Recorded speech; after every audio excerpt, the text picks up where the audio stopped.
about the motivation. And sometimes it's a simple thing I ask myself sometimes, even when I'm not motivated. But before I go out because I'm not motivated, then I ask myself the question, how do I feel when I've done my run on my bike, and that usually gets me motivated. Welcome to the She Adventures New Zealand podcast, a space to find inspiration from the outdoors and life through candid conversations with women doing rad stuff outdoors across New Zealand. Here, we talk with everyday women adventuring. We unpack their stories on why they adventure, their triumphs, challenges, and discoveries about themselves. There's banter, tips and ideas, deep diving and insights as we talk about their stories of adventures around New Zealand.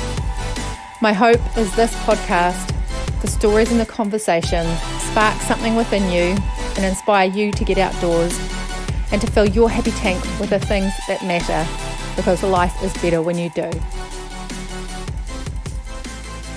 Hey, I'm Senka Radonich, creator and host of the She Adventures New Zealand podcast, and today's guests are Simone Maier and Emily Wilson.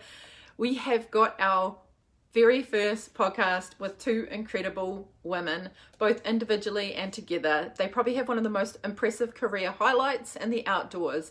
Some of that includes winning Godzone, multiple coast-to-coast stage races, and an adventure race world champs between them.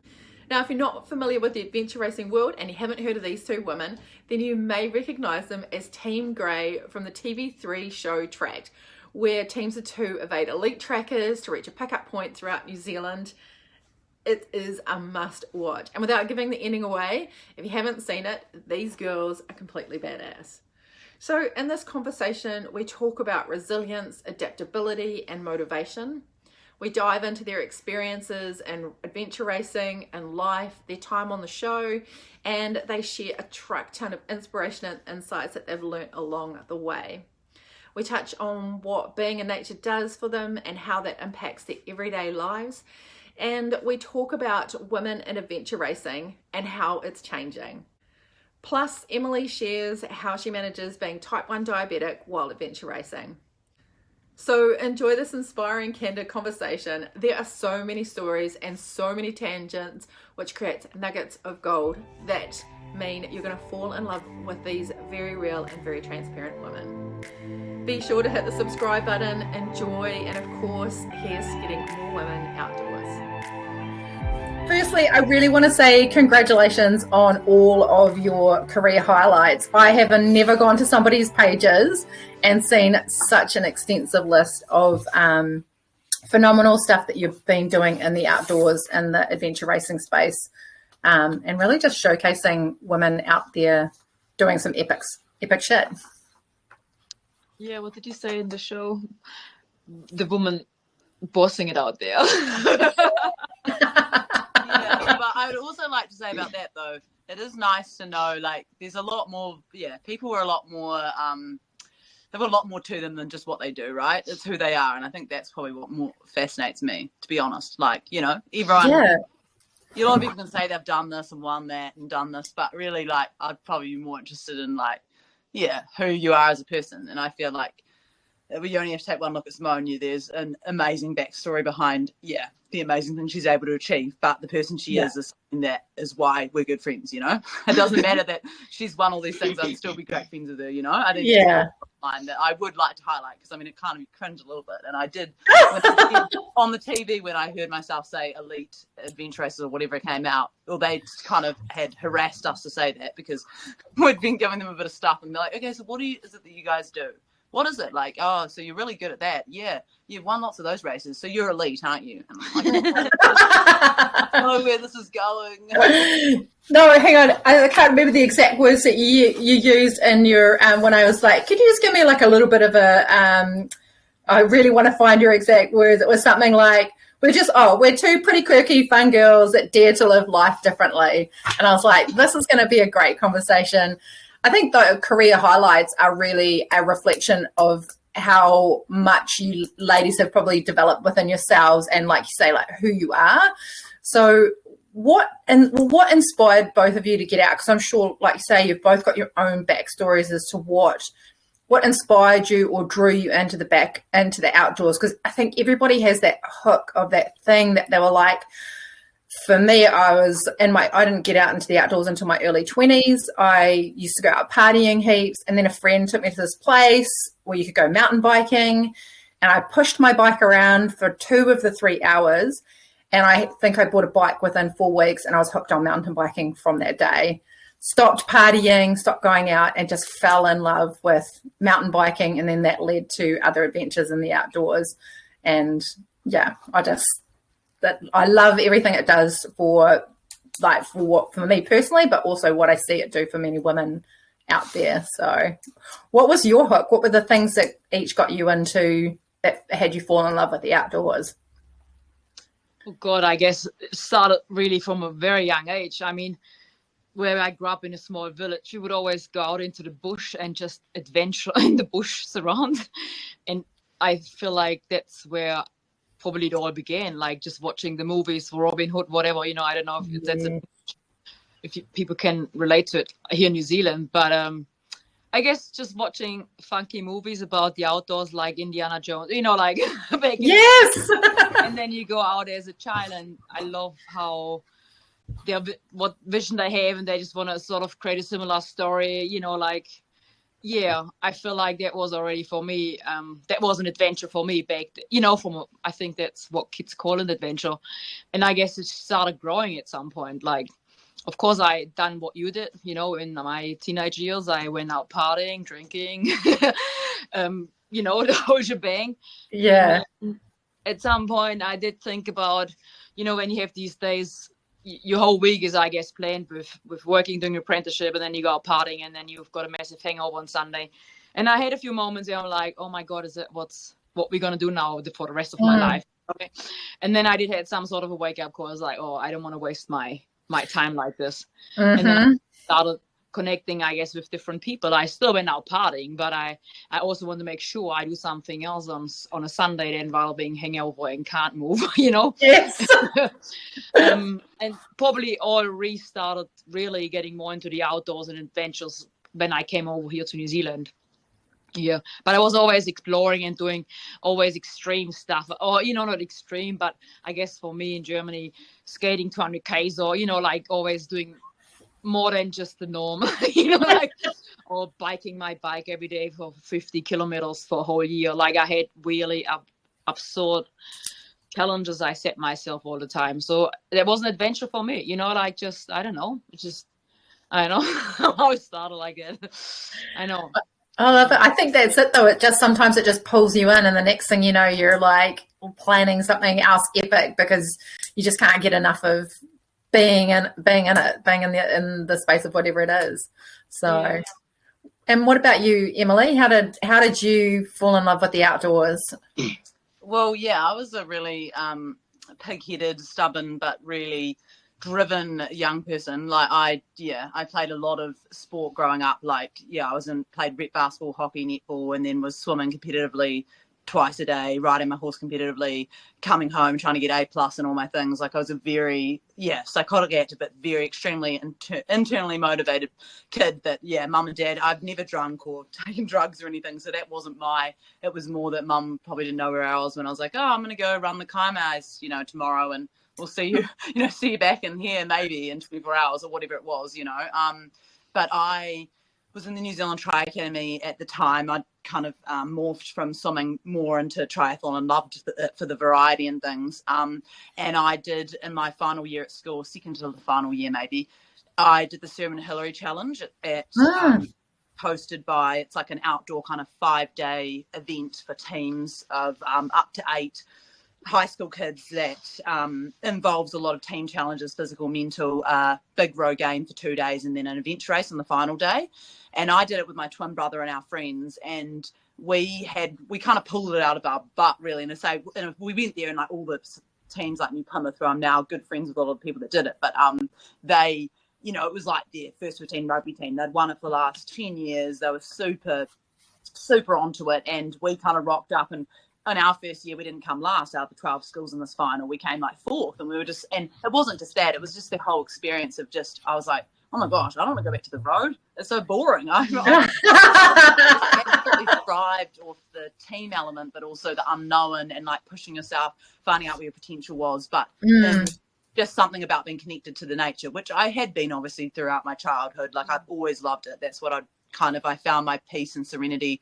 I suppose quite a kid with quite a lot going on, like a high thinker, but also quite sensitive. And I think I just like it as being in nature for me. Nobody's judging. It is what it is. It's extremely profoundly calming. And I have always loved that. That's why I love the water so much, every kind of water sport. But being connected out there was something I really was drawn to. And so therefore, from then on, I kind of never looked back. I just threw myself into all the multi-sport races and coast to coast stuff and adventure racing. And I loved it. I still do. Yeah, absolutely. It's enriched my life beyond words, really. I can't really describe what it's like, but it's I find it really hard to articulate how it makes me feel or what it gives me, but I feel like it just definitely makes me a better person when I get to experience these things and get to go out and do so it was pretty awesome. I credit that that Sarah Hillary competition, but also experience. I think it's amazing, and I've been privileged enough to go back and speak to a lot of the students in the past years and volunteer a lot at the event, and I just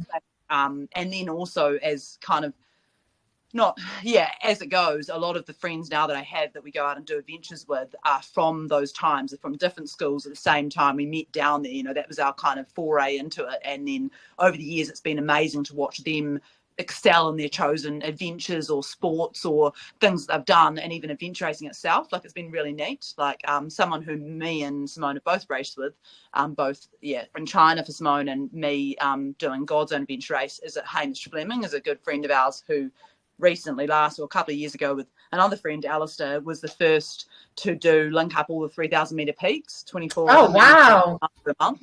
Yeah, and he was one of the people that I met through the New Plymouth team, and that was just like, it's an awesome connection, like there's just like-minded people. It's great. It gives you a whole community of people that are on your page, I suppose, in some ways. There's so much in the outdoor community. I think no matter which one you're involved in, whether it's mountain biking, adventure racing, row gaining, anything, the community is super strong. And I truly feel like if you're in that community, everyone wants everyone to succeed. So everyone's like giving the high fives out, or they're there to support everyone when they're out doing whatever they're doing. So I love it. So tell me, how did your two paths cross? So given that you're both into doing adventure racing, how did the two of you end up connecting? And tell me about, can you remember the first adventure you ladies did together? A 24-hour race. We did in the Southern Lakes 24-hour race. Oh, yeah? 3 girls, me, Joe Williams, Flocho, I think, and was it maybe Elsa? Anyway, it was in the middle of the night. I don't know if we were lost or something, but we came to a checkpoint. And was there also Bill Godzone maybe? All I remember, you were sitting there with Will Sams, being so pretty. Her teammate, I think, had to pull out because I don't know what happened there. You probably know that. I can't remember. But Emily, all she wouldn't want to stop, and she wanted to keep going. And she asked us if she can just carry on with us. But she was so utterly upset. It was like, please take me. I just want to carry on. I know it's bad. I was sympathetic to his plight, but I think, this had happened. I was like, oh, stuff this. Okay, can I just go? But no, I remember it differently. I remember that slightly, but I remember the Godzone, the first Godzone. But I was at university at the time, and I remember Simone coming in to do this study with another guy we knew, because I was doing... But I thought I met you already then, because I didn't know who put us in touch there, because I knew you already down there. You took me out road cycling, because I had no idea. I wasn't, sorry, this is not even that long ago, and I'm like, wow. It's probably. I was just like, okay. All I can remember is like a couple of grainy memories. I mean, it kind of... Yeah. And life's... I guess you've done so much together now since then. It really is just... It's not a distant memory, but it's just something that is just... You've got so much adventure and fun under your belt, so it's like to take yourself back to there. But I do love your audacity to like just, you know, invite yourself onto another team. Like, I'm like, that's ballsy. I love it. Well, they always have. They were great. I mean, they've all since been great friends, like all those three, definitely. And another friend of ours, Alice. Yeah, we've done lots together since. But also in lots of different ways. Yeah, we sometimes don't see each other for a year and we're off doing our thing and then come back. Yeah. But it's good. Yeah, we're lucky around here, actually, in terms of strong, capable women. In this area in particular, around Wanaka or Queenstown Lakes, we have several. Like, honestly, we are. Yes. If you want to not just race competitively, but if you want someone who is capable and thriving and can do an awesome mission, or you want to go out, there's actually a real stronghold of women, which I find really inspiring personally. And definitely in that more sort of ultra or elite or whatever you want to call it, in those bigger races. I was down in Wanaka for the Spirited Women's Adventure race that was down there at the beginning of the year, and I was chatting to a few of the ladies. I MC their award ceremony, so I get to go out and meet all the ladies on course and just chat and get great stories about why they're doing it, so I can, you know, share those experiences back at the thing. But I was chatting to, by the way. Did you see what was that? We were working it. We were working it. Did you see? Oh, we would have like fully crossed paths then. Yeah, probably. Ah, that's so funny. Yeah, and I was chatting to this lady afterwards, and it was her first ever adventure race that she did. I think they did the medium course, and then she's like, pretty much like, yeah, no, I'm pretty keen. I'd love to get into doing a Godzone. And it's like, like Wanaka, just like you say, it just has this thing about being not just like, I'm going to go do a 10-hour race it's like, oh yeah, I'm good. I know I'm great on the bike. I know I can punch out 120 Ks on a mountain bike. I did that. It's my first race. Now I'm just going to go ahead and do I'm keen to get into Godzone. It's just like, boom, boom, like big jump. But into doing it. You know what? That's actually a Kiwi thing and not just the girl thing or what. Yeah. That's what I figured out when I came here. It's like, I used to do a lot of triathlon back in Germany. And when I came here, I did my second Ironman in Taupo. And along the way, I met these people doing triathlon. And I was like, well, we had the challenge Wanaka here. And I was like, what are you going to do? It's like, oh, I'm training for a triathlon. I was like, what are you going to do? I'm doing Wanaka challenge. You know, like, I said, have you done any triathlons before? No, I've never done a triathlon. I'm just going to go straight. Like, you know, it's an Ironman. Like, you swim 3.8 Ks, you do 180 K bike, and you run a marathon. Yeah, why not? Like, okay, but you've never done a triathlon. Good on you. Like, I mean, I was like, wow, I thought I'm crazy, but I'm not crazy. But that also isn't it like that? I know it's all relative, right but kind of like attitude of like we don't do so much like in the ski industry. You know, they're like, oh well, all these people would pay overseas to do a specialist course before they were going to go out and do that. It's like Kiwis just like, oh yeah, shit, just grab some gear, we go. You know, like, and it's not saying that that's necessarily always a great thing. Like, you know, we definitely we've got variable weather and lots to take into account in the backcountry, but and it can get people into a lot of trouble. But I do quite like the whole kind of like, oh yeah, I'll just give it a go. You know, I'm a bit more elitist though. I do think the general, you know, adventure racing or multi-sport crowd, like it used to be a lot more just like, you know, people rock up, you know, give each other some duct tape, fix a hole in the boat, you know, go. They still do. I don't know what you mean for elitist. No, well, they still do, but there's also kind of more sceney like triathlon. Coming from the triathlon world, it was always like who had the best bike, who had the flashiest kit. You know, the girls would not talk to you before a race. It was all very much like, I mean, I'm really competitive, but I also really love people and would love to just talk to people, you know, before the race. But no, everyone was like. But if you would do a triathlon, it would be probably still the same, be the same. Slightly more. But is it because there's lesser stakes? Is it because if there wasn't $100,000 up for grabs, people would just be like, no, screw you. Like, I'm not gonna. I don't know. Like, I don't know whether it's because it's like not, it's professional, but not in the sense that it's kind of like everyone's got a full-time job and just still. No, I don't quite get your point right now. Sorry. Talked about and welcome to the candidness. Well, it is. I don't know. I can't describe it. It just seems like the crowd's changing, but maybe it's just because it's like you've got to have money to do. But there's not more money at the coast to coast, for example. So how is that gonna work? But don't you think compared to the back in the old days? So do you think because it's still 10 grand, we're getting a bit more chilled that I'm talking to you now? No, I knew you before. I know, but I don't get you. And I would still talk to you even if it's 20 or 30 or $50,000. I would talk to anybody regardless. Yeah, but that's you. But yeah, I don't know. It's just something about the atmosphere of it's changed a little bit. Not necessarily for the, I don't know. I just feel like it's a little bit more Can be cut. singy. Cut. It's not on track. We've got no high production. Oh, but it's great. I love, and that's what I want is like, I love these like really like great juicy conversations, because it's like if everyone agreed on everything, you wouldn't be able to not inspire change, but just give other perspectives and have that. So I think if everyone thought the same, and that's got to be part of like the dynamic within you guys when you're out doing like races together, that everyone's got strengths in certain areas and different perspectives. So that's got to play into your cards a lot, right? Yep. Well, yeah, you probably. I feel like we absolutely probably want to strangle each other sometimes, but then at the same time, there's lots of empathy there and knowing where the other one comes from and I'm sure. It's an interesting relationship, isn't it? It's intense people that are, it's like I say about that show, you got intense people in a pressure cooker and you watch it boil. Like, if you got a chiller or just someone who didn't really care and you put them on that TV show, they'd just sit down and be like, oh, sweet, I'm just going to do some yoga in the trees, but you got people that really wanted to be in the last episode, and that suddenly makes it a lot more intense, if I say that.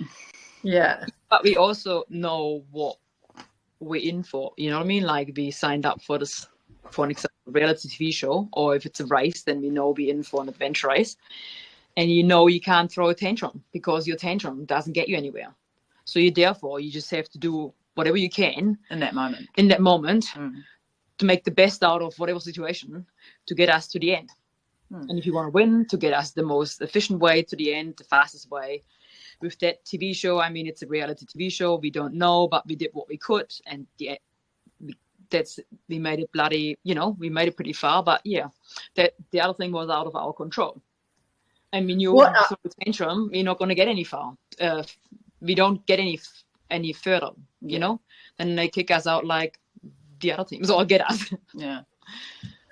I loved watching you ladies on the show. It was like probably like I enjoyed it. And then when you guys came in, I was like, oh, how cool. We've got some like, a women's team from based from New Zealand. They're going to be pretty awesome, seeing what they did. And then I was hooked after the first one, because I was like, you guys are awesome. I thought the dynamic that you were, in the show, I thought like the way that you were able to have those like tough conversations and like really heated moments. And I think people who are watching a show like that have to understand that it's like a pressure cooker situation, that it's not just, here we're going to film this. You're trying to make decisions on the fly, and then they're building up all the layers each episode and stuff. I was inspired, hooked. I was rooting from you from the day you guys on the show. And if anyone hasn't watched it and you don't want to hear any results, I'm going to recommend you go and watch it. Like, pause this podcast, go watch it, and then come back, because I think what you ladies achieved personally, I was super inspired, and that's why I reached out, because it was who I saw you to be on the show, and I know that they edit it to whatever degree they do.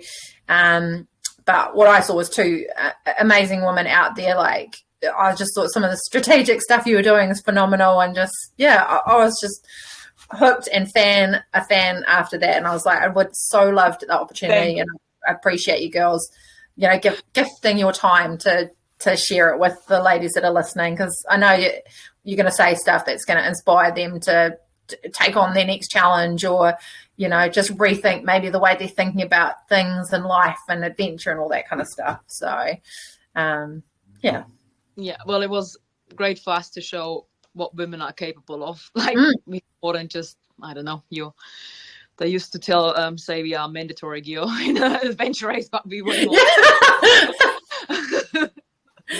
Actually, speaking into that, so ladies have been in the adventure racing space. How are you finding it now in terms of representation for women and more women getting out there? It's not the same, but when I used to work at the mountain bike park up in Auckland, and when I started mountain biking, it was like a 1-to-8 ratio. For every 8 guys, you might have 1 lady out there doing mountain biking. Now, I just feel like that number is much closer, and there's so many more women, and that's in like 2 decades that number has just shrunk massively. And women are out there just really fucking bossing it.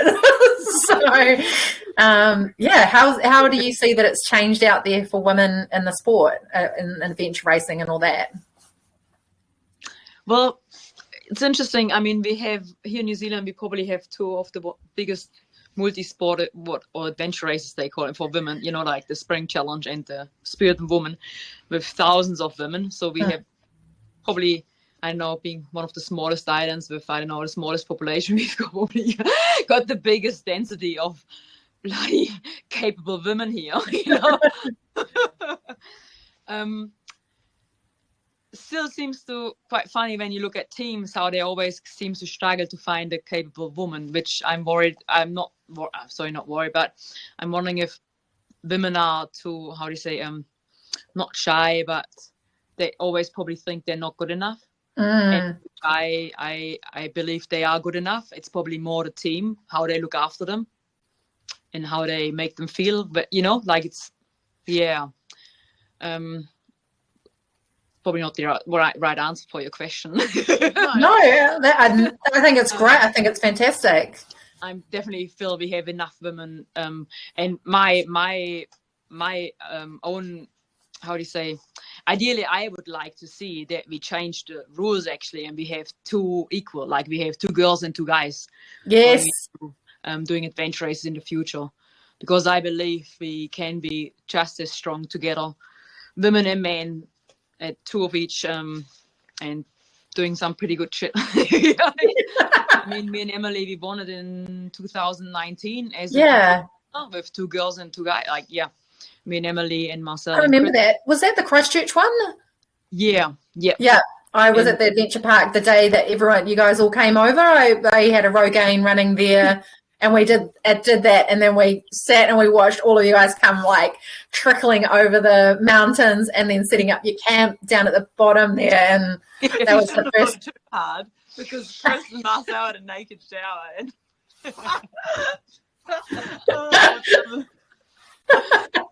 and me and Simone had to rinse off too, because we're like pretty salty and we don't want to start the next couple of days. The amazing thing is it didn't feel like we were racing it. We just having a good time. Oh, that's amazing. And that's inspiring, because that's showing people what's possible, not the naked showering, the result. You know, we had that stop at the adventure park, like, I don't know, what was it, 12 hours stand down or whatever. And we went into the park, into the restaurant. Sorry, we don't like wasting. Okay. But these people had been there and they'd like left all this food, like perfectly normal. Literally. And there was a massive line to wait for it. And I don't know what Marcel was doing. He was spaghetti all this like these plates that must have been left behind. We just sat down and started our food. We just went to the toilet and now we're back in. And I love it, like Marcel comes back and says, "Oh, she's like, they can take our order." We're like, we've already eaten. We're good. Thanks to our sponsors, the people that left their food behind. We just don't like wasting food, you know. So we're like, well, you know, we're hungry. Why not? Yeah. But it's quite interesting. I suppose the sport of adventure racing, though, or back on that, is quite unique in the fact that you are, well, I mean, I suppose at a level, not many sports have male and gender in the same, you know, they're always segregated. There's women's volleyball and men's volleyball, you know, like they're all, and so I think that's the really unique thing about adventure racing, in that you can be at a high level or entry level, whatever level you're at, you're racing together. And it shouldn't be a gender thing. Like I mean, we're outnumbered. We adventure a lot with guys, love them, good friends that are guys, you know, whatever. It's not that I wouldn't even say level. I think you're strong together. Yeah. With 2 girls and 2 guys. Yeah. No, but that's what I'm saying is unique though, is that like it's not about gender, but it's just that there is 2 two genders together in a top level team or a bottom level team, whatever level you're at, you're still working together. Where usually you're always segregated. It doesn't matter if you're there's always a male and a female sport, and you'd never see like the female cricketers playing with the male cricketers in the team together. You wouldn't. That's my point. So it's like that's quite unique in that sense, and it just shows like even this year, for example, we were meant to do an all girls team sponsored by Rad Wahenis, these by Rad, it's Godzone, and we ended up in the end having to take Aaron, who's an amazingly capable. Just had to take him. His wife was meant to be in our team, Sarah, and that kind of had to be swapped out. And we love Aaron, don't get me wrong, but it was still impressive. You had to take your token man, did you? Yes, but it was still impressive that even with 3 girls, Wahinis, and with Georgia doing the main mount of Nav, that we were able to get in the top 5, come forth and beat this super prominent Aussie team in the sprint. And usually, you'd think in a sprint finish, well, I mean, you're not trying to be. I mean, I'm the physiologist here. It's not like. But usually it's the other way around. The guys drag the girls, But then for these girls to come ahead of these other guys, they're obviously 3 guys and 1 female. To be, that constellation was pretty impressive to see. That's phenomenal. Yeah, do a multi-sport style race on the end of the day, and have 3 girls against. 3 girls and 1 guy against 3 guys and 1 girl, and still manage to get him. And I know it's strategy and there's a lot that goes into it. But that's the whole point. But that's the whole point. Like that was going to be my next question. Was going to be: do you think because it's an adventure race and it requires the team to work together collectively with a range of skills, that is part of what levels the playing field? That, like you say, if you'd had a team of 4 women, there is a really high chance that you will, and it's not about placing or winning or anything like that, but it is about going out and, like really showcasing that it isn't because it's a team of guys or a team of girls. It's like this, this team of ladies, they can compete at the same level as, the other teams that are crossing with all guys, because it's not about strength. It's about everything else that comes with it, which is a collective. Yeah, I agree. No, 100%. And especially the sleep deprivation. From a caveman perspective, I feel like girls we're so much more under that kind of mental exhaustion and load. I feel like having raced with both in different constellations, I just feel like we're so much more steady. Constellation. We were Godzone too. The first year we did Godzone, and there was Emily just being right awake after 2 or 3 days, not sleeping. And I'm just like dragging the carcasses, the male carcasses, with all their hair on my back. And I'm like, oh my gosh, come on, boys. What the frick are you doing? Like a bloody yo-yo. Back to it.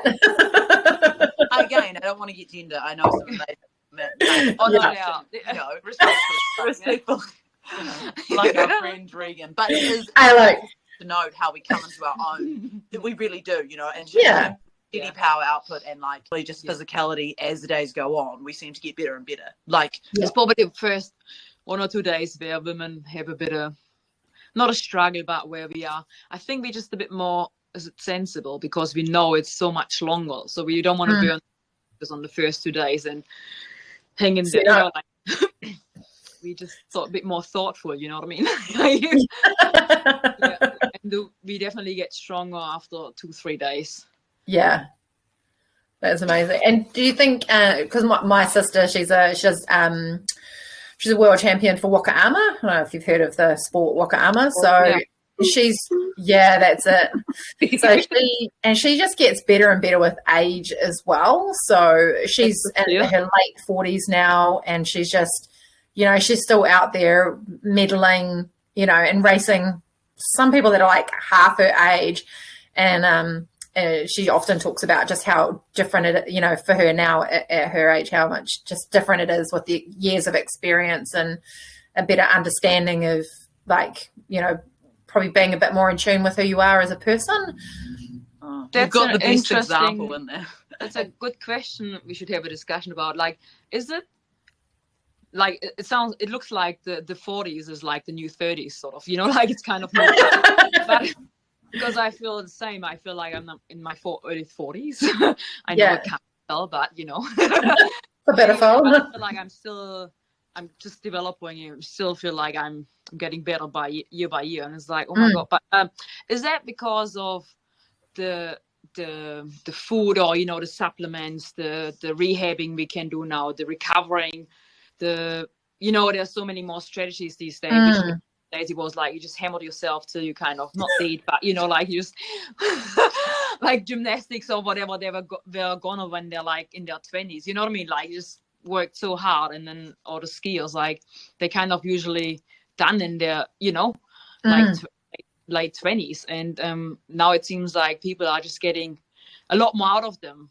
But that's more in the endurance scene, though. Excuse me, because like still with swimming and things, it's like just so intense. Like rowing is so much dedication, and also like even like the gymnastic stuff has so much on your body that like realistically by the time you're 30 you are usually just cooked, like or past your peak. Like certain sports they're peaking early, you wonder, but you're right, there is some exceptions in the swimming world where you're like, oh well, this guy's like 30 something and still kind of going hard. So you're right. I know snowboarders in their 30s, so even triathletes, they're like, I know it's more like endurance based and I understand, but still like Wakayama, I mean that's not a endurance, that's not like, I mean it is endurance, but it's not 24 hours. It's not multiple days, no. There's definitely endurance for distance, but not multiple days of continuously. Yeah. Is it more that these are more endurance and so endurance events also, well, like any sport at the elite level, it's so much more that fusion between like mind and body, and that really like having lived more experiences, is it that age just gives you a lot more perspective? Not saying there isn't some very wise, I mean I learn a lot from the kids every day I work with, but just a little bit more that whole fusion between mind and body. It's just stronger. Like you know yourself better, you know your place in the world, you have been through more to understand like and to be able to cope with some of the things that get thrown at you, in this world. The resilience is higher, and therefore like are you able to, in a pressure situation like a race where you've got expectations on yourself, whether it be external or internal, and you can cope with those pressures better. Like I mean, look at this one. I mean, she's phenomenal, and she's won the Coast to Coast more than anyone else, and she's well over 40. Well, you're not well over 40. Sorry, but like early 40s. There's no one in their 20s that's winning the Coast to Coast as a female. There's no one in their 20s. No one that just comes in randomly and does it. No, like it takes years to nail the different components of that race, but also you see it in the likes of Elena, who's 47 and done her 19th in a row. You just can't be experienced. These women are they're still bossing it, and they're in their 40s, and most people, like you'd said, like would be in a wheelchair. Like, they're done. They can't, I shouldn't say that, I probably will be by that stage, but it is super impressive. It's interesting. Yeah. Don't know. Yeah. I just, The more I look into the endurance world, and the more stories I hear and the people I talk to, it's like just seeing those. Well, we'll speak to women because that's what the podcast is all about. Just seeing more women at older ages, like just continuing to really, absolutely smash it out there. I feel like you can't even tell who's capable of what at a glance these days. You look at someone and you think, like she must be in her 60s or something, and next minute she's flipping like smashing you on an uphill mountain bike, and you're just like, not an electric one, like push pedal, and you're like, man, I got some catching up to do. So how old is how old is Courtney? What's her name? The runner, Courtney, that endurance ultra runner, Courtney. The one that's just won won the 100 hard rock, whatever. I don't know how old she is. I mean, that's just phenomenal. She just came fourth overall, broken the record by over 30 minutes. And it was 26 hours something. And she just broke the other running event record too, the Daniel Jones, the Western State. Was it? Oh, yeah. Yeah, there's definitely some wahine doing some really cool things. Just incredible. Like, what would she be, in her 30s? Anyway, I'm just like, there's another good example. And that's there's so many amazing ladies.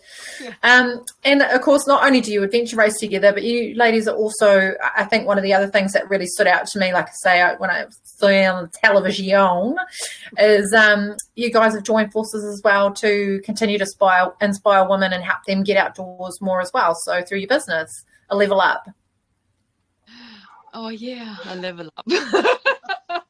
It's bad because it's like such a side hustle, isn't it? When you've still got lots of other things to do, and we've had some amazing clinics, like and met some amazing wahine that really, it's been a pleasure to get to know and connect with, and we'd definitely love to do a lot more in the future. It's filling it in, it's playing the long game. We definitely feel like still have to work and do a few other projects for ourselves on the side, but there's good potential there in lots of different areas. Well, you ladies bring a skill set that nobody else has, so I love it. To make some time for it. But it's more than that as well, though. It's more than that, because I think oftentimes we, in this world of just inundated with social media and stuff and like lots of comparisons, it's like, of course you can be proficient in something, but we'd like to think we're quite approachable too. Like, just because we've done things at a level or whatever, it's just like it doesn't matter what it is. We'd like to feel that we can provide something for anyone, and that there's a lot of people that don't want to be the next world beater, but they just want to skills and have some fun in the outdoors, connect with people, and gain confidence and resilience and other skills that they might not otherwise have been able to, have the opportunity, too. But also more just love it, for what it is, for being in the outdoors, and that's what we both get at a soul level anyway. And so we'd like to think that we, it's not just about we can make you into, the next coast to coast winner. Oh, no. Nothing. It's actually nothing to do with that. No, but which definitely wouldn't put it, absolutely. But that's not the point. It's about connecting people, that they connect, find new people or like-minded people, have a good time. We all have, we want to bring across that they have a good time, enjoy the outdoors, learn something along the way. And we all know how hard it's been, how to get started. So hopefully with our level up clinics, we can help them or offer, I guess, the support to guide them to be not fearless, but obviously to pass on. But and a place to meet other people, meet with and go on missions with themselves, like as a stepping stone to okay, how do I actually do this? It's like a nice starting point for a lot of them, to be like, oh right, and I've met so and so, and now we go out and do a weekly mountain bike ride, or now we go out and we've done the local Rogaine, and it's like that's really heartwarming. You just whatever it is that's your Everest, you find it. I mean, it does sound kind of corny, but it's true. Everyone's got their own. But it's usually basic things, isn't it? Like people I should know all these things, but we don't. And then you Google, but Googling how to use a compass doesn't just do it. Oh no, it does. A compass on that. No, you got to go to a clinic. You got to go to a clinic for that. Because when I moved to Christchurch, one of the things that I got into was Rogaining, because part of it was I wanted to meet new people. I never read a map ever in my life, and I was like, it was just such a great way to meet people and learn a new skill.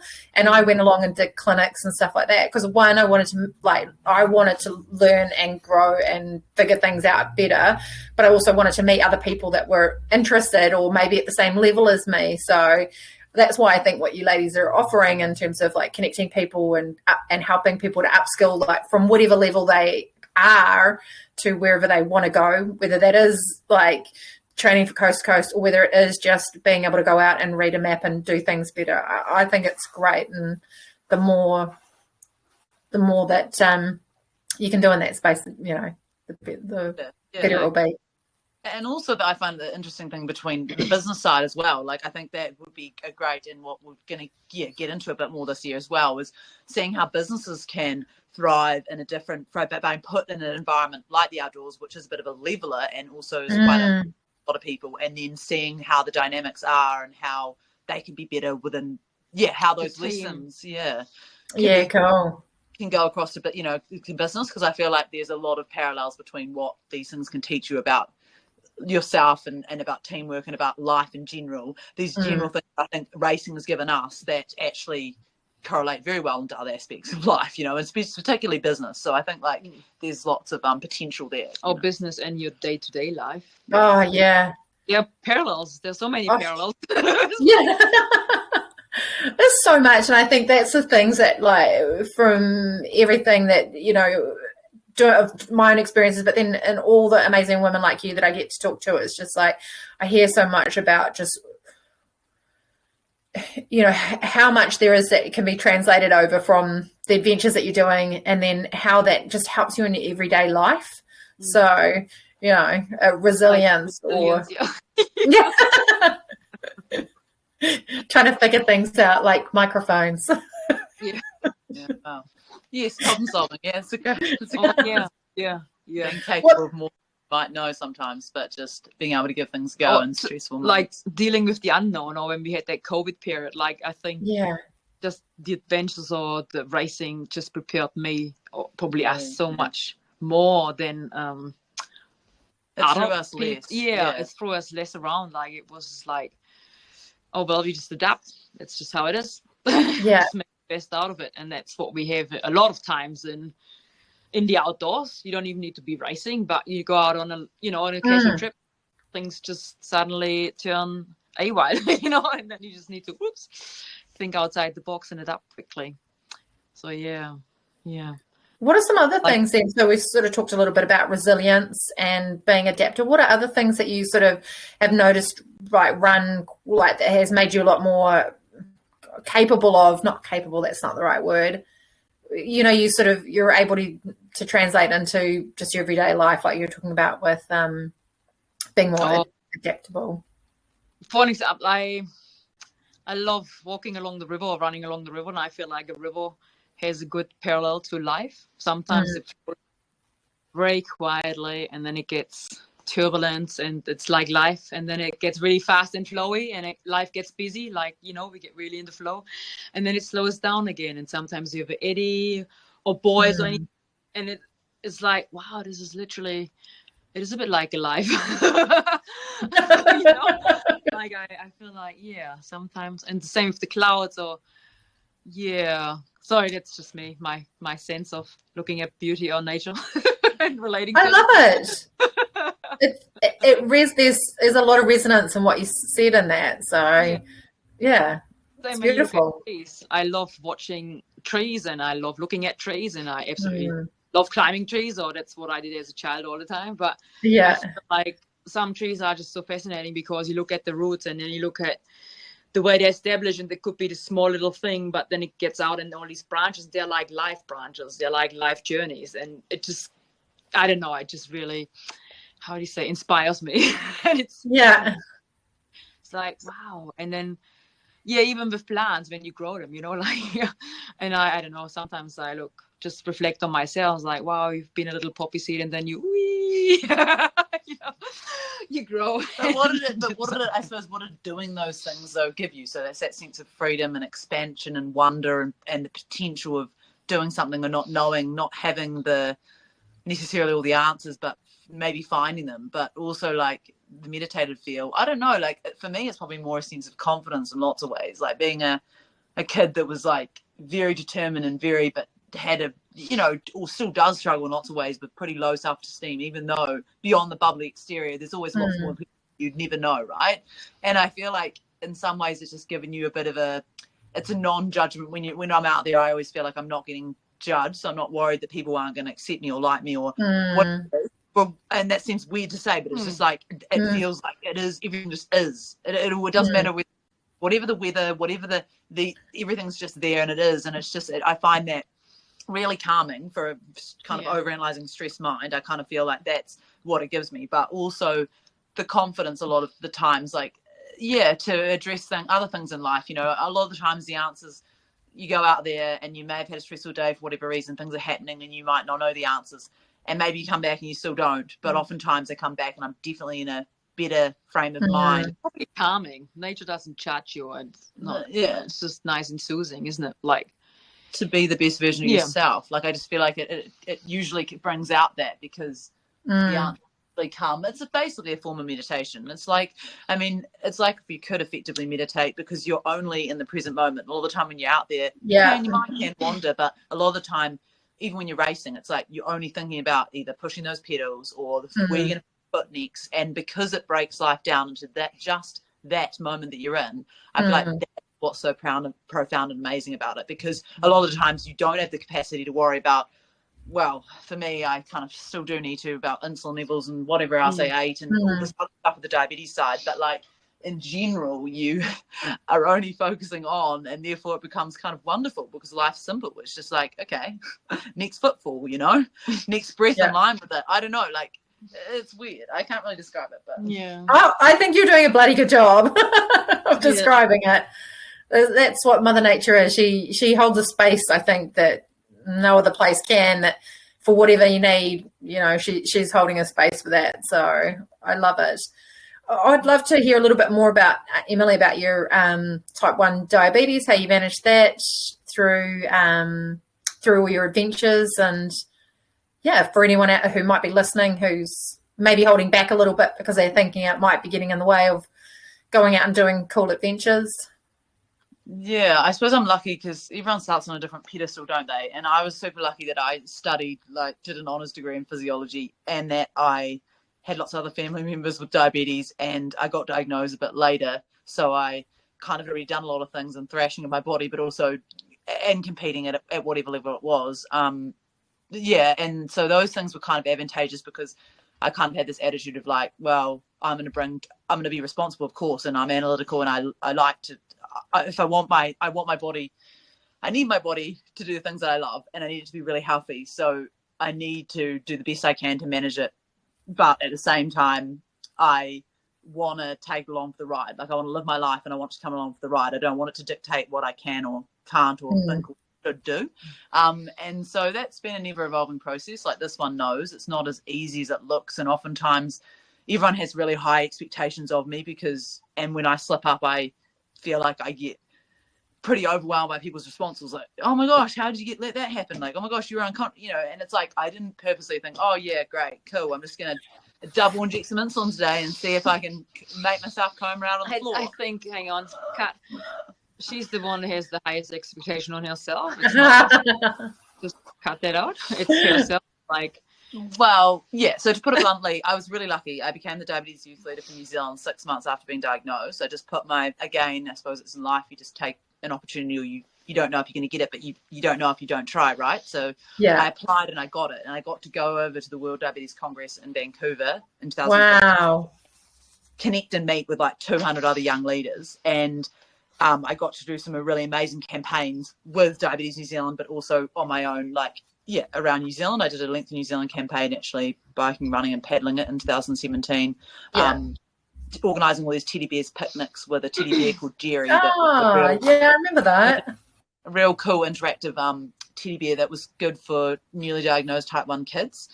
And there was just a lot of interesting insight into how diabetes care and management varies throughout the country depending on where you live, and the support that's needed. Needed more support, and also how technology can help, especially with youth, to become more engaged and to manage their diabetes better, and therefore how that reduces the massive burden we are on the healthcare system and later in life if we can empower these youth to look after themselves well, and therefore thrive. So I'm passionate about it deeply, but oftentimes I feel a little bit selfish that I don't do enough. But I think you do enough. I was going to say, I think it sounds like you do quite a lot. You can't do more than you do already. You're a bloody good example for lots of people with diabetes. But so I suppose I just try to, I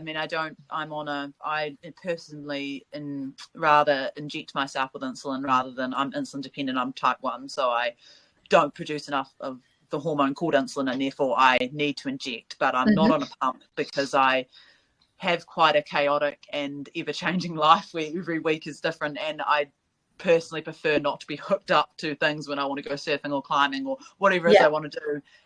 It works better for me, but I do have a patch. I found that the Freestyle Libre, which unfortunately didn't get shown in the show, I think again it's an example of how the important things in life never do. They'd rather hear about who is fighting with who and make a drama out of that than actually focus on something that is actually important. And I think it would have shed light on the fact, because we're trying to get these sponsored for free, and you have a platform now, so tell me more about that. So, because it's all topics that I love to talk about, and especially given that you're in the outdoor space, and for me, I know that there'll be women out there who will be not doing stuff or doing as much as they think they could or should because they are type 1 diabetic, and they're thinking, oh, how do I do that, or it's not possible for me, and so I'm like, share. Well, no, I don't want to talk about it too much. I mean, it's just basically there is a continuous, like a little subcutaneous needle on a disc that you put in your arm that you can use a little flash. It's a flash monitoring system where you've got a little reader and you swipe it past the little needle that's in your arm and you get a reading with a graph. And the graph's so much more handy because it tells you the arrow. Are you going along? Are you going up? Are you going down? To what degree are you going up or down? And it gives you a lot more information than a single thing, which is usual. And this thing, we've been really trying to pursue Pharmac for years, trying to get it funded. And what's interesting actually in the space of elite is a lot of elite athletes are now getting fascinated with blood glucose control and getting So that's kind of ironic for me. I'm like, whoa, half the world that actually needs them to live a healthy life have to pay for it. And then you've got these athletes that are just like, oh, just for an extra bit of data, we just want to know what our blood glucose is doing. And I'm thinking, oh, it's a bit tough, isn't it? Life. But so are they funded overseas or are they not funded here? Yeah, so that's the thing. When I was over there, 2015, so about 8 years ago, they had this technology, in Germany, friends had it for like 3 years and were on like the third. And it's, so we're basically effectively. So are they paying for it? Or they no, it's funded. So we're about 10 years behind, roughly. 10 years behind, roughly. That's kind of. Come on, New Zealand, get your shit together. But thank you. I think that's the answer. That's great. Campaigning. No, but in the same breath, empathetically, there is a lot of people with a lot of different things going on health-wise. That it's some amazing, lots of things that need funding, right? Okay, but if you're diabetes, not with other people and other funding. No, I know, but like it's the point they're making is that there's a limited resource and funding or pooling for these things, and there's about 1 million different things that people have, conditions they have that they need help with, and where is that best? But what I would say is that diabetes has especially type 2, has a massive, consequence with healthcare effects. Like we cost health billions every year with heart attacks, kidneys failure, liver diseases, you name it. There's a lot of things that are a result of diabetes that that happen all around. It affects best, but trying to say it in layman's terms, it affects every system in the body. Like it does. Having too much sugar in the blood is toxic. It's not good. All I would say for the women that want to get out there is that, especially being type 1, just inject less. The only way you can physiologically go low, which is a hypo event where people are worried they're going to coma out, which is a worry, but it will not happen if you don't inject enough insulin. So if you're worried and you still want to get out there, inject less and know that being acutely high for a little bit during the day while you're out adventuring is not going to have any long-term effects on you. If you're going to enjoy your day better and you're not going to freak out the whole time and be testing and it's taking the focus of what you're doing, then I think my overarching thing is like, test often and be onto it, absolutely, but don't be worried if your levels are a little bit higher while you're doing something in the outdoors, to give you that buffer so you're not freaking out that you're going to be starting to go doolally in the middle of something that requires your attention. I think that's probably more where people are like, oh, well, how are you so just like confident and candid about it? I'm like, well, I'm not. There's always a lot of decisions that have gone into it, but it's just the fact that I know physiologically I'm not going to go low if I don't have as much insulin on board. Like, it's just not physically possible. So you've got that buffer, and I suppose it gives you a bit more confidence that you're not going to be. And sometimes I stuff it up. Like, I mean, it's definitely, it's one of those fickle diseases where it doesn't matter whether you did the same thing 2 days in a row. Blood glucose response. So it's not that you don't care, it's just that it's like you could be trying the hardest and doing the best you could do, and it's still not enough. It's still like, stress, temperature, sleep quality, there's just so many things that affect it. But hydration, obviously, I mean, wow. It definitely is, but it shouldn't stop anyone. I definitely like it should not stop anyone. Thank you. It's great. An example. Oh, don't. Okay. What's that? Sorry, what was that, Simone? She's a living example. Yeah, exactly. So that's why I'm like having the opportunity to talk about the things that are running in the background of why you're out achieving all these, doing all these things. Like, that's the reality of some people's like what's either holding them back. But if you're out there and you're doing it, then it's like it's just sort of just creating leading people in that, helping to lead people in that direction as possible for them. So now, I find that they didn't mention that at the TV show at all with Emily, and not her type 1 diabetes. But there's so not much as an excuse, but as they persuade us as the elite, they could have said elite diabetic 1. No, but people got things about you that they. No, that's not the point. I'm just saying that. Okay, fine. I'm just saying everyone has their story, and it's. No, it's not about the story. It's about you with a severe, obviously a condition, you live with it every day, and it's an amazing thing what you've achieved with it. Well, thank you, but I just think. I don't know what else to say. It's just. I think thank you was bang on. That's but cool. You know what I mean? Like, yeah. So 100%. Not just elite runners. They persuade us as elite ultra runners, which we're not elite ultra runners. No, we do ultra running in our thing, but none of us. Bullshit. No, but none of us have ever done ultra run. It's a single event. No, we've done a bit of running that's ultra distance in the thing, but not an actual ultra run. Yeah, we've done an adventure race where you start off with a 122k run and part of your 500 something k challenge. How do you think all your adventure racing and everything that you've done leading up to that show, how do you think it helped you get as far as you did in the show? God, that show. We were probably both the unfittest in that show that we've ever been, because we just did Godzone and it was pretty long. Was it 7 days? Wasn't it? 7-8 days. And I had like bloody 8 weeks off. And then, because we applied for the show and we didn't get in. And then they kind of messaged us. We got in. We got in later, like literally, like when they were filming already. They're like, okay, hello, do you remember us? Do you guys want to be in like 2 days? And we're like, whoa. Wow. No, but Simone predicted it right though, because you didn't hear the backstory. We got shortlisted. My twin brother saw it on TV, an ad, and was like, oh, friends of his had seen it, because we don't watch TV. We both don't own TV, so we like. So now she's telling you the whole story. Carry on. Sorry, no, we don't have to. I'm cutting. But we actually got shortlisted straight away. Got like held on for 3 months. Not straight away. Yes, because they rang the morning after Coast to Coast. We messaged them after a month and a bit, but we've already been shortlisted though. That's what I'm saying. But from the start in December, when we put the application in, that they shortlisted us straight away. They rang us in the morning and said, "Look, you're already shortlisted. We're pitching your Discovery today." Then it was a 3-month period, and then, like you say, they said no after the 3 months. Yeah. And then Simone said, this is a good thing though. Simone was so funny. She predicted it accurately. She's like, I bet you. She just said an offhand comment. We're like, oh, we're disappointed, but that's TV, whatever. Like, it always probably random. And then she's like, I bet you they're going to ring us up like a day before they started filming, because the others are useless or they've got COVID and they're going to need us.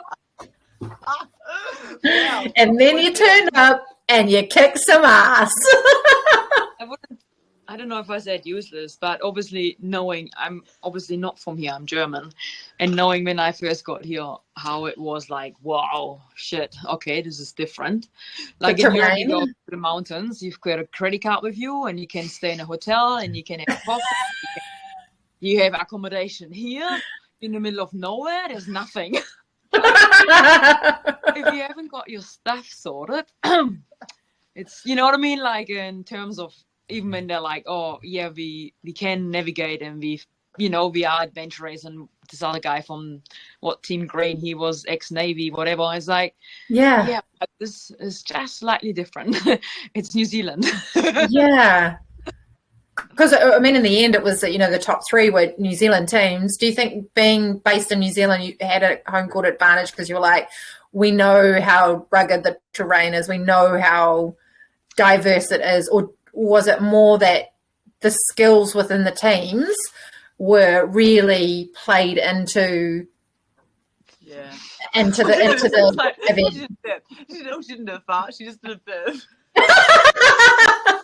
Again, this is why I fell in love with you girls, and it's like, I just was like, oh my god, did they just air that? I was like, yes, these girls are awesome. Again, go watch it if you haven't watched it. Well, that's interesting though, because I feel like physicality wise, I'm not trying to play us up, but like the courses weren't that physical. It's not like we could have ran laps around them in the 24 hours we had. We could have done 10 laps if we wanted to. Like, that wasn't the point. The point was that it was strategic, because you were like, okay, are we going to go for a control box here? Yeah. What try marks are we going to get? How are we going to, go here? What's the consequence? How are we going to use the terrain? Like, it was all that was going around. But it was more that I felt, you're right, like there's an advantage not just in the fact we're from New Zealand, but the fact that the 3 teams left didn't have some kind of munted relationship, which was awful from a humanitarian point of view. I hate they take those people that have had lots of stuff going on and then it just makes it 3 times worse, doesn't it? Like, I know. And make the audience resent them. Like, you have to take all reality show with a grain of salt, because you know that, well, I see it, that the cooker pressure situation just makes people respond potentially in different ways. So yeah, it either really highlights stuff and blows it up, or really highlights it and makes it better. But that's what I mean. So it was like they were probably less able, the terrain was harder for them because they weren't used to it. But it was also the fact that their relationships between themselves weren't strong enough to be able to use, like, for example, I mean, I don't know how many times we said that, just take your freaking weight out of the pack and give it to the one that's, not struggling, and maybe you'd be able to go a little bit faster, or whatever it is you wanted to do. Like, there were some very moments of just like, that was just so easy. Surely you would have done, like, that's a solution to a lot of your issues. Like, kind of common sense, or just, I guess, working as a team. Yeah. Again, like, how do we get from A to B, or not getting caught, or getting these control marks, or which control marks? And you didn't need to be fast or bloody strong. Well, strong. They did put some hideous backpacks on us, which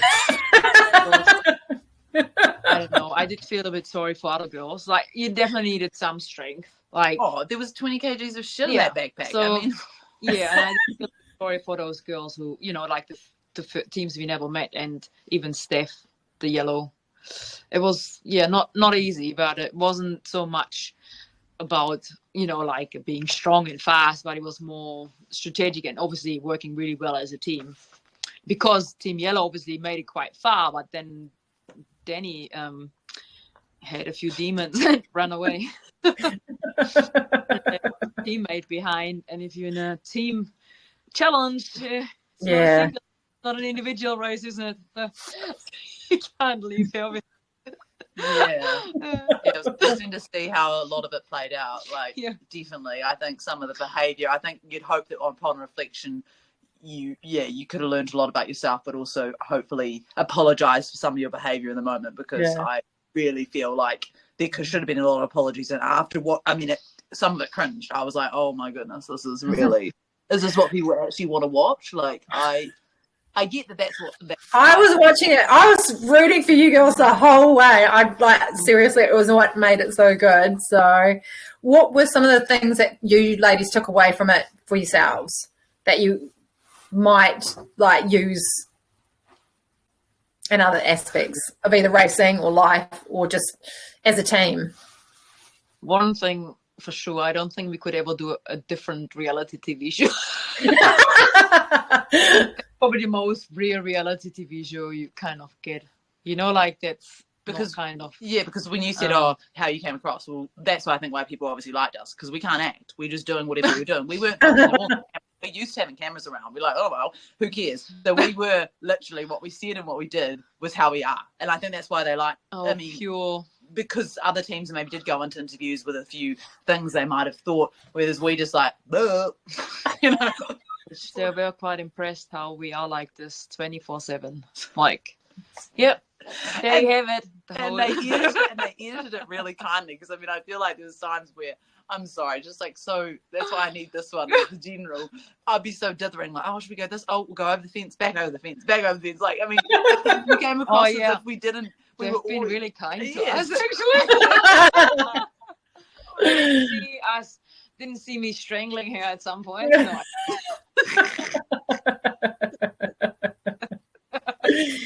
And what's one of the most fun adventure races? Is fun the word? Let's go with memorable. What's one of the most memorable races that you ladies have done together? dear. There's frowns, there's smiles. The Godzone we won in 2019 was probably one of the most memorable. Yeah. Big. Well, it was pretty long, you know. Yeah. Yeah. No. We've done lots of adventures. Yeah. Not even a race. Like even if there's something else that I'd love to know what your most memorable sort of adventure together has been for each of you and why. Well, I don't know. Whatever we do, I feel like it's quite. I don't know. I had a funny video coming up on my Facebook the other day. In 2013, Emily kindly came with me biking up the Skifield Road. And it was this time of the year, but in 2013. And she took a video of me skidding, like literally, like not ice skating, but we had frozen routes. We had massive snow up there. And we literally biked along the Cadrona Valley up to the bottom of Snow Farm, parked up, did the video how I skidded along the road. And just the fact that we biked on this road and we were laughing how slow the traffic was going.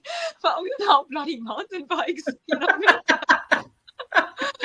I mean? The time we biked down there, you forgot you didn't bring your real shoes, so you had your Sorel boots or whatever, and you came down the road like not in your mountain bike shoes, and we're like doing our hand, you know, we had our feet over the handlebars and just doing silly things while our friends were driving down beside us, being like, and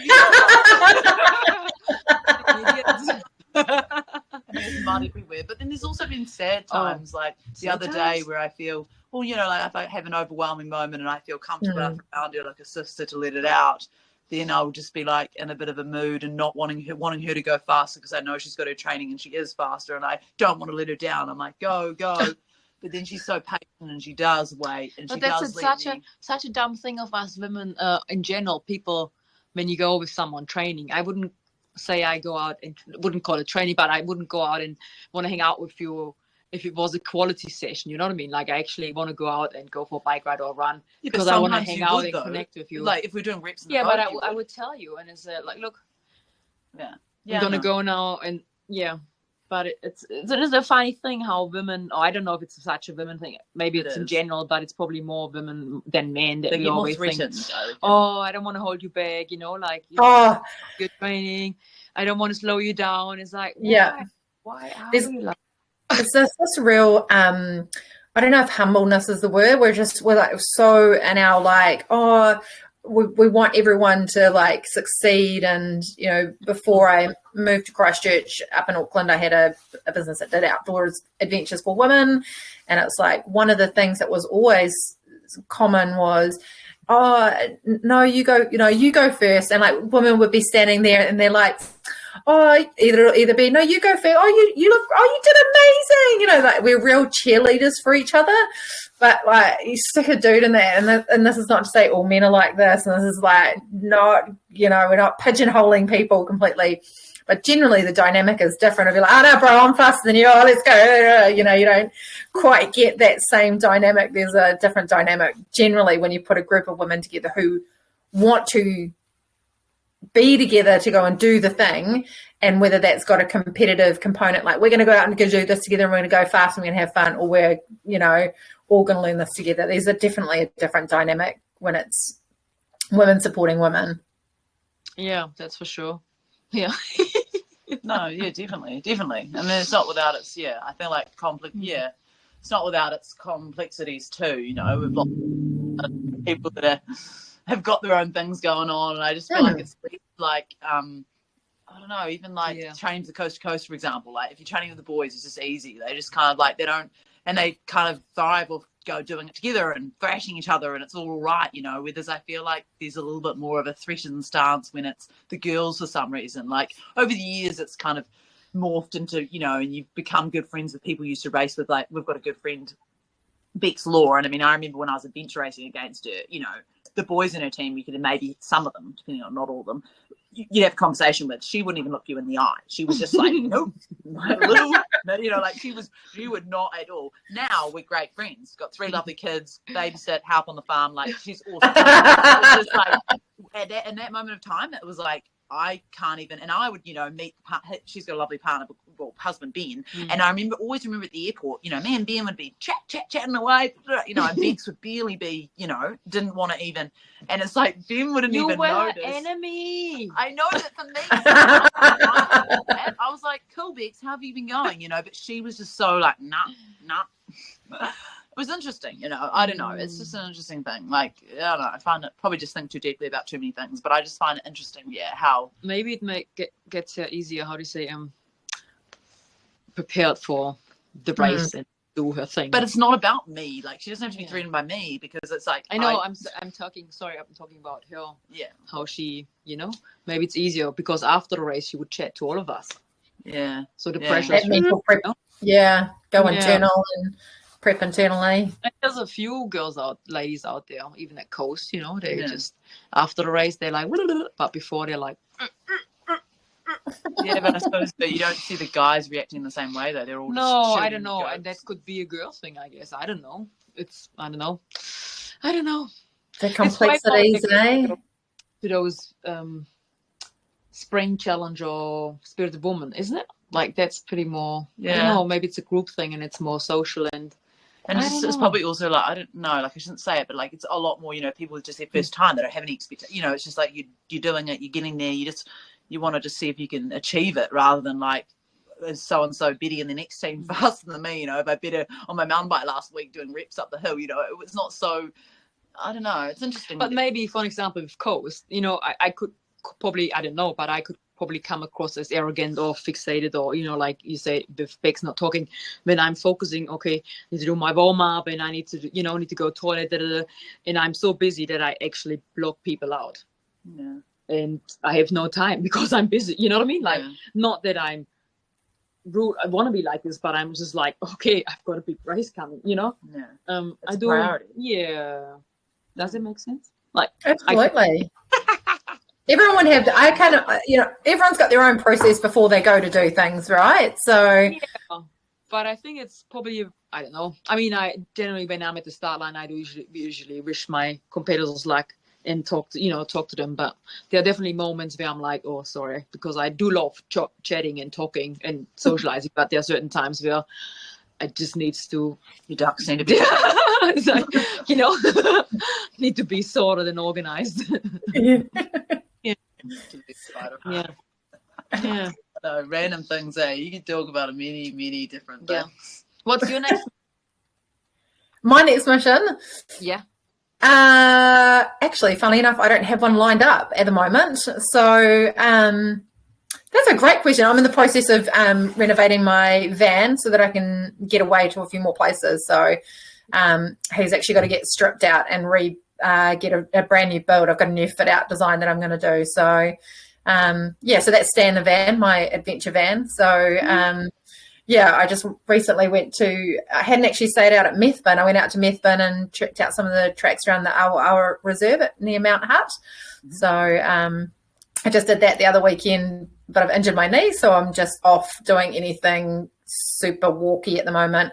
I just managed to get out for my first mountain bike ride on Sunday with my little 9-year-old nephew. So that's it. But I haven't got anything actually on the list. So here's a great question back to you, ladies. What's 3 of your favourite spots around New Zealand to go and do things? Not too hard. Oh, great question. Because there's so many cool things I know to do around Wanaka. So.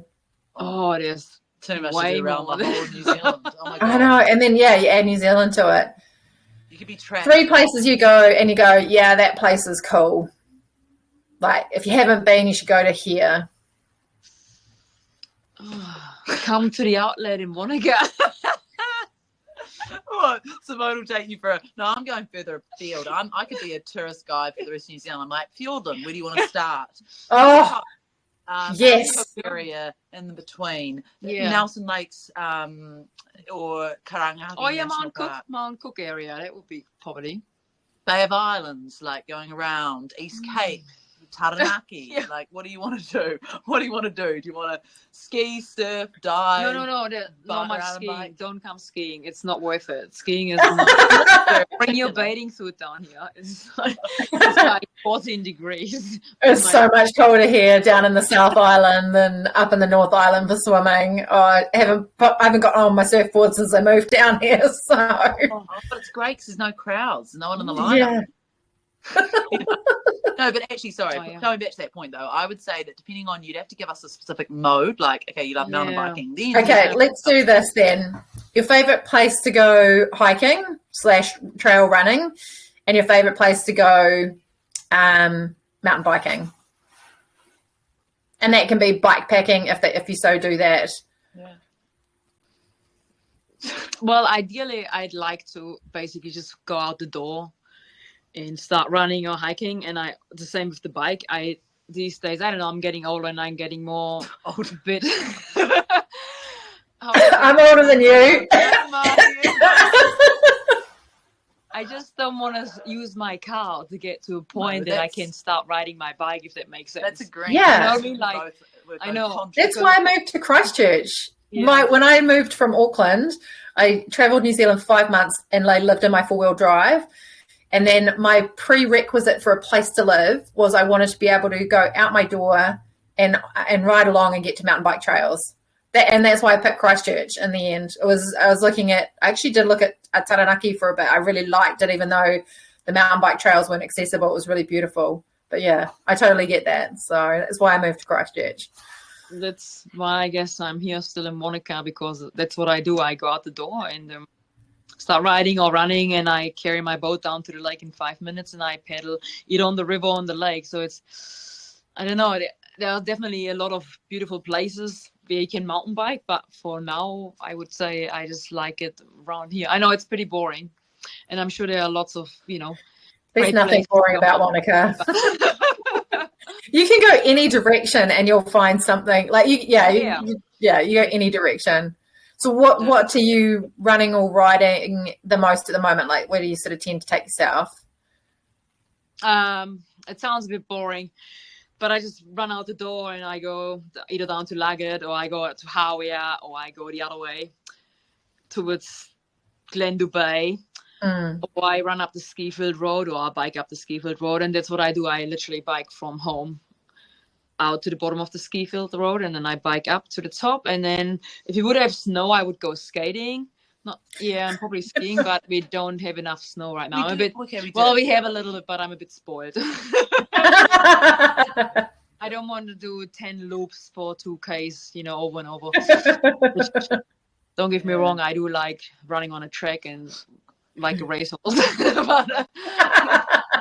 Yeah. And I don't like doing the same thing twice, because I really like the adventure of doing things the unknown. But I understand that when you're you're doing a work contract, or you're doing something and it's easy. And I'm similar to Simone. Traveling's frivolous and you're burning a lot of carbon, but I like to have as less impact as I can when I'm here, Yeah. But I would say for the mountain biking, Nelson around the Queenstown area, and even Wellington has got some really good, like the general. But yes, it does. So to link those up, you can also like the Molesworth and just some interesting, and Old Ghost Road and Pavaroa and all those new ones are coming in. You can link through there with some great the Tour de Waipunamu that goes through some private land from the top of the north, Able Tasman, isn't it, close to down to Slope Point. I'd love to do that some year. I think that would be really neat to just get into a lot of the places I've been through already, but some of the private land would be really interesting, like just for a profs of going somewhere where you haven't been before. Yes. But hiking, running, I've been saying to Simone, it depends on if you're doing a big multi-day mission with skis or a pack raft or something interesting. Yeah. To add to it, but give me something about pack rafting then. What about Mythmore, the pike? Yeah, I reckon it's just like Mount Aspiring National Park and back there's a lot of potential up. I did a really cool traverse, meant to do a lot more skiing, but the Garden of Eden and Ella was a little bit under cloud the time we did, but doing a traverse from west to east, I think there's a lot of personally that I haven't been in, like from north. Go up Mount Aspiring. Yeah, have you been up Mount Aspiring? I've been into just into the hut and back, but not any further than that. So that was the next time I'm down. Okay, so sorry, long-winded answer. We've got Fjorda National Park into Mount Aspiring along the coastal reaches. We've got Mount Cook North, back of Arthur's Pass, through Arthur's Pass, and into the Kangarahi and National Nelson Lake. Sorry, so you've basically got the spine of the Alps. We've got like right. the whole So anywhere in the South Island and anywhere in the North Island. Basically. Well, not anywhere. You could be in the Tron. No offense to anyone who lives in Hamilton, but don't worry, I grew up near it, so that's why. Just I'm be adventurous. Go on your phone and drop a pin. There's so many great there's so many great resources out there now for being able to find something to do. I'll often use the doc one just to find out like about some cool walks, or just literally typing in like 3-hour walks from Christchurch. And just type that into Google search, and it brings up so many things. I do actually have a list now that you say, actually, like, what's your next one? I didn't have one specifically, but I do have a list on my phone of places to go, because I'll just be randomly searching things.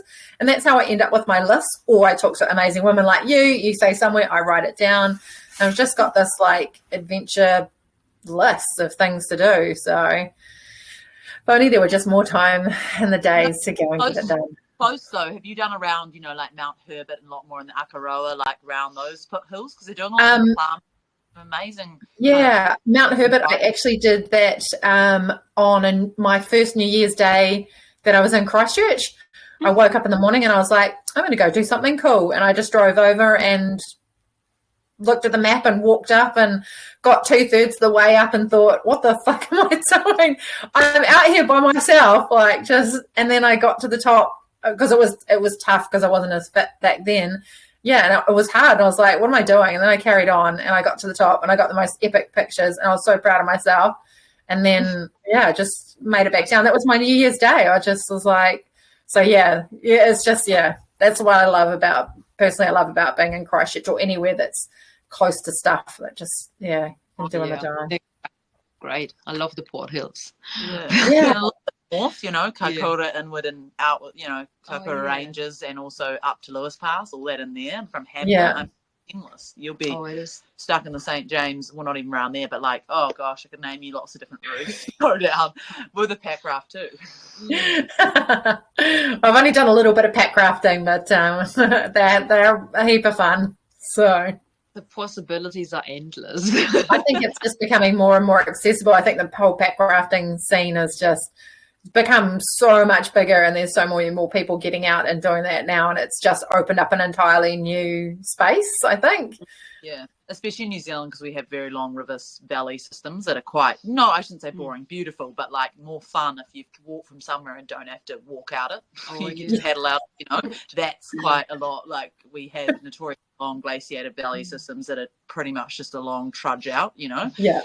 Stuff like the Rakaya, and I mean it's only a random example, but we did it that year in Godzone. But there's a lot there that you could quicken your journey, but also have a little bit more fun, and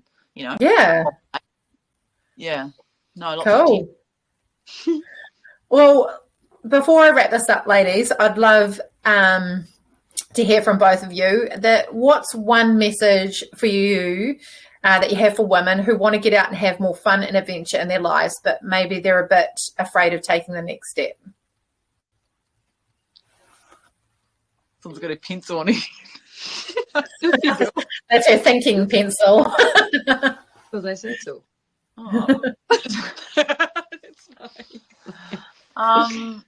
Well, there's a lot of things you could say. I mean, it sounds cliche, doesn't it? It's just like you've got to start. Sometimes motivation, we all think that we need to be motivated to do something, but I feel like oftentimes motivation comes after the fact. A lot of the time, we actually need to get out there and do something and figure it out. And if it isn't something, you realize quite quickly if it's not something you enjoy that you change tack. But to do something first, to then get that motivation is often quite a good way to do it, because I think we're not all born just with this amazing amount of motivation that's just going to be like, right, cool, I'm getting out the door today. Sometimes it takes you to get out the door for you to realize, oh my gosh, this is all really amazing and I love it, and then the motivation builds. So I don't know whether that's like doing that first step, isn't it? Like even if you don't have to, like, you've got an idea or you think it might motivate you or you are motivated, but I guess that what you said, to get them out the door, like, even if they're goals, we all probably all have goals, but it's like, how goal driven are you? And usually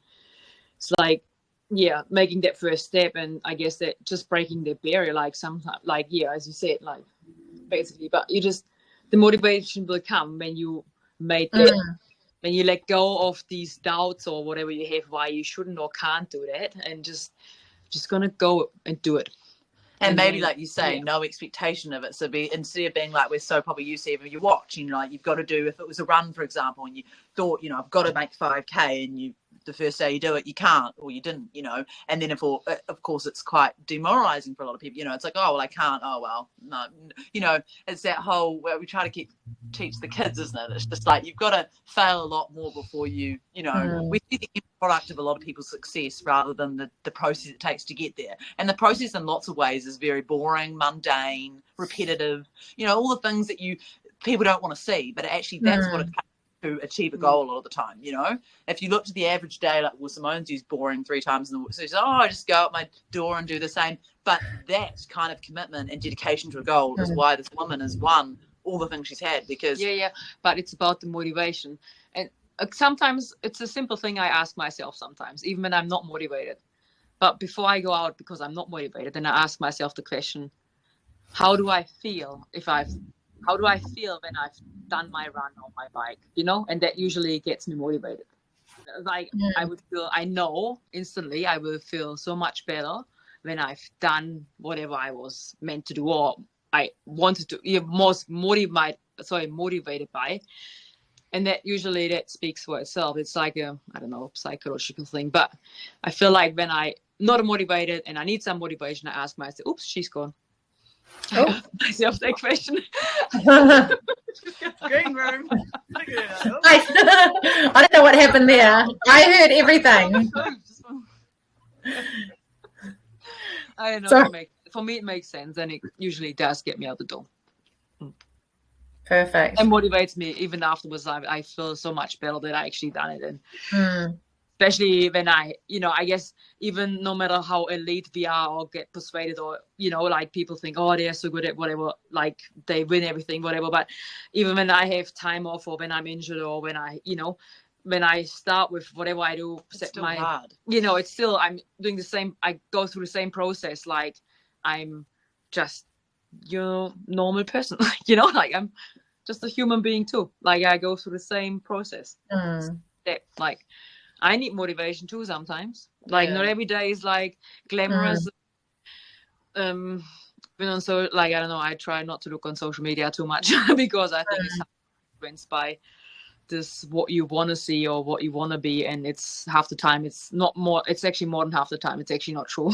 You know. The reality is that we all have our ups and downs, and it's like the river, our lives and our thoughts, and everything goes like brrr, you know. And so it's the training or the journey or work or whatever, or your adventure or whatever you struggle with to do that first step. I feel like we all in the same boat. We feel the same feeling. And so that's what we probably can resonate a lot with when we do our clinics. We resonate a lot with these women, you know, like, because self-compassion is hard. Like, for someone who's really hard on themselves, I didn't realize how high my expectations were until someone would say, like, oh my gosh, you know, you're not even, it was like nothing was ever good enough. It didn't matter whether you'd won it by 20 minutes or not, or whatever it was. It wasn't that was necessarily you were externally worried about where you'd come, but it's more just like how it felt and what you thought for the effort you put in, you know, and that's hard sometimes to match, you know. And again, like, it's always, I don't know, I suppose people might look, and like Simone's alluded to, and think, oh, well, you're already fit, so, but it's all relative, right?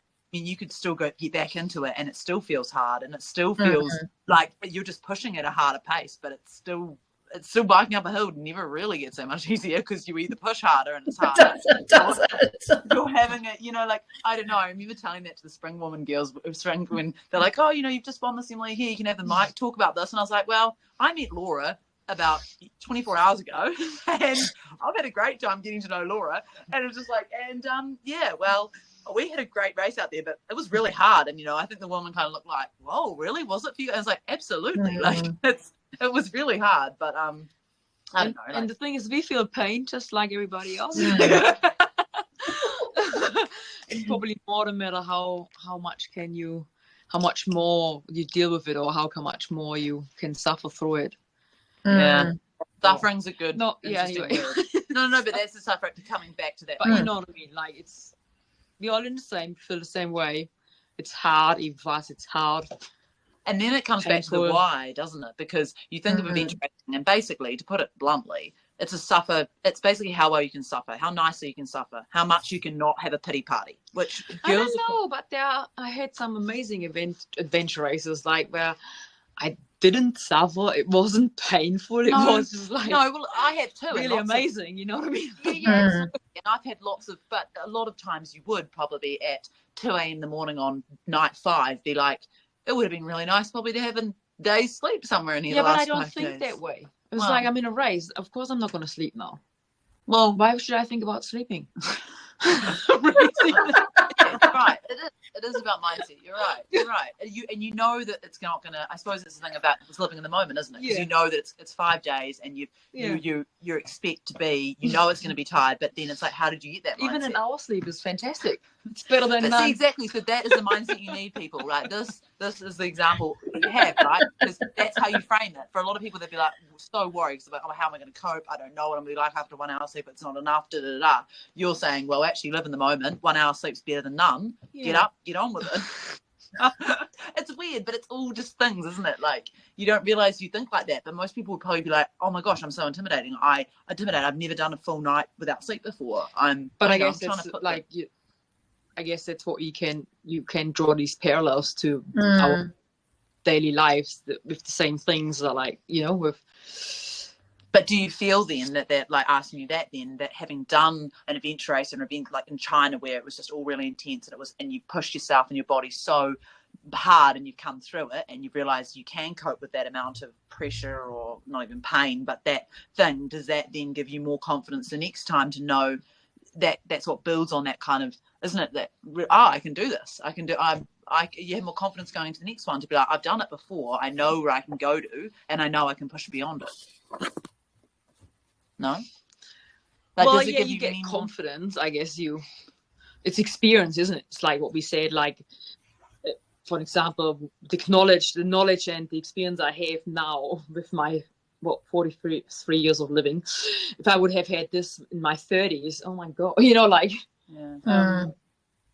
But it goes back to getting out the door. It's like you've done it once, so then you know that, okay, that morning that I didn't feel that great, but I went anyway and I did it. But for example, I still have nerves and I'm still getting nervous. And people like, for example, say to me, what, you still getting nervous? Like, hell yeah, I get fucking nervous. Because it means something, though. Because it means something. But they're like, well, you've done so many events, you shouldn't be nervous. So it's like, yeah, of course I'm nervous. Yeah. You know what I mean? Like, and I probably think the same way, even if I look at someone that's done greater things, like, what, you still get nervous? It's like, yeah, I guess they do. Still, we all get nervous, I guess. Doesn't matter how often you've done it, but it's a good thing. So that's what I'm trying to say. Nerves are actually really good. It's very meaningful. I'm sorry, we're just wandering off the topic of like interesting. That's like where you guys like, how does it all work? I'm like, casual and candid. That's what we are. And if you're like, you ask a random question, and then we just go, no, it's not random. You ask a good question, and then we go off randomly answering different stuff. What was the question again? The what's your name? That was the question. What was your name? On advice at the start of that, and then it kind of went wayward. Honestly, I think in all of the things that you've been saying, there's been so many amazing nuggets. Like for me. The point is only nuggets. It's not a lot of it's like, where are you going with this? Oh yeah, there's a little bit of sense in that. Sorry. It's perfect though, because everyone will take their own meaning from everything that you say, and that's the whole point about getting so many different women with so many different backgrounds that have so many different reasons why they adventure, so that that one person's going to listen to you ladies and be like, it's going to go click, for them, and they're off doing whatever it is that they want to do in the outdoors because they heard something from you in a way that they haven't heard it like from anyone else before. That's why just letting all the conversation flow is perfect. But the why is super important, isn't it? And that's the one thing that we should have touched on with the whole motivation thing, was like having your why. Like Simone, having both been coached by people, that's the first thing they get asked. Like, what is it? Why do you want to do the things you do? And then what is it? What's going to get you out of bed on those hard mornings to do the things, to do this? Why? Like, why is it? Like, what is your why? And I think that's super important for people to really come to terms with what that is, whether it's, and a lot of the times if it is quite external based, like, oh, I just want to win this thing, or I want to beat that person, then that's... I want to get fitter. I want to get into the outdoors. So that's the things that are more controllable, right? Rather than all these uncontrollable things where you don't know who's going to turn up on race day. You don't know. That's from a perspective. But like, it's having as you said, it's knowing your why, isn't it? That gets you kind of out the door, out of bed. Yeah. Yeah. Sorry. She's just... I'm almost afraid to ask, but I do want to. Is there any other words of advice for women out there before we wrap this up? More advice. No, is there anything else you want to say before we wrap this up? So much. Or any advice. What's your advice? What's your biggest tip? Just go out and do it. Oh my gosh. Like a Nike ad, just do it. That's ridiculous. You want to just do it. If that was that easy, everyone would be doing it. Yes, at a level up. Fast, we take you out and about. Don't take life too seriously. Have a lot of fun. Do things because you fundamentally enjoy it. Well, I don't take too much. I mean, we fundamentally enjoy it. Yeah. And if you don't enjoy it, change it up. You're not a slave to a program. But that's the point. Lots of people, they're so caught up. They can't just change. Like, how do you actually make the change? Well, like, we all want to change. Well, I don't know. And that's for another episode, ladies. To make change, it's bloody hard work. Exactly, but we just went over in our previous 20 minutes earlier what it took to just do that one thing of, rather than motivation, do one thing differently. Do one thing slightly differently, just one tiny little insignificant thing, and it builds on the next thing, and the next thing, and the next thing, and then next minute that's probably good advice. Start little, rather than having these big mountains to climb. Maybe just start with a little hill. It's a little hill. But it's like it's a seedling. It's like my tree. It goes from this to and then it just keeps expanding, and then you break a branch, and it's like you get injured, and then you keep going, and another thing grows. It's fascinating. It's like the veins of your body. It's pretty good. And then you go 10 steps forward, and you go 100 back, but you just keep on going. I think that's good advice, isn't it? You just sometimes have don't look at me. You're giving it. Good deal. That's perfect, ladies. If you want to get into something, like just get started, and you're knowing your why. Motivation. Advice. It wasn't one piece. So if people want to follow along on your fun adventures that you're up to, where's the best place on Instagram they can get a hold of you? Just to follow along for the funs, for the lols. Well, we have our personal, which is at Speedy Renmouse, and at Type 1. What is it? What, at Type 1? At Type 1 Emily, or what is it? Adventures. What is it? I know. Don't worry. What's your Type 1 Adventures, I think. Do you don't even know your bloody Instagram handle? As you can tell, ladies, they are all about getting out and doing it as opposed to being on the gram. Or you can check them at A Level Up. Yes. As well. You need to put more onto that. I mean, it is hard. We're better doers than we are, promoting what we, there you go. And I like that in the community too. I think being a force, being out there living what you preach is better than necessarily just sitting there with the made up post that you may or may not have done it. We're out there living it, and that's why oftentimes we're not posting on social media. Sorry, but random when I feel like it, I will. And Simone is great when she does, but oftentimes it's quite.